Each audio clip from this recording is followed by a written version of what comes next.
நிலவை பார்த்து வானம் சொன்னது என்னை தொடாதே.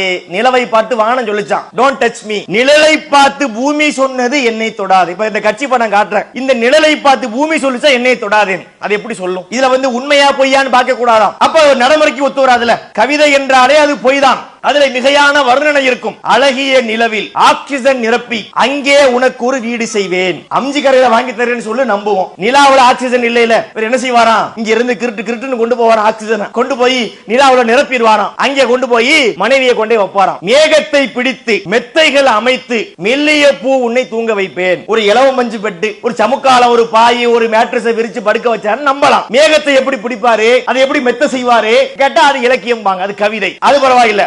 தூக்கத்தில் மாது வேர்க்கின்ற போது நட்சத்திரம் கொண்டு நான் துடைப்பேன். தூங்கும் போது பொம்பளைகளுக்கு வேர்க்குது, கர்ச்சீப் வச்சு துடைக்கலாம், ஒரு டவலை வச்சு துடைக்கலாம். இவர் என்ன செய்வாராம்? இருந்து போவாராம், நட்சத்திரத்தை பிடிச்சு கொண்டு வருவார். நட்சத்திரங்கிறது என்ன? அது ஒரு சூரியன் தான். அதை முதல்ல தூக்கிட்டு வர முடியுமா? கிட்ட போனாலே இவர் கருகிடுவாரு. ஒரு மாதிரியா போய் புடிச்சு வந்தாரு வச்சுக்கிருவோம். கொண்டு வந்து இங்க மனைவி மேல வச்சோட மனைவி கருகி போயிடும். இதுதான் கவிதை. கண்ணுக்கு மையழகு, கவிதைக்கு பொய்யழகு. அவனே படிச்சானா?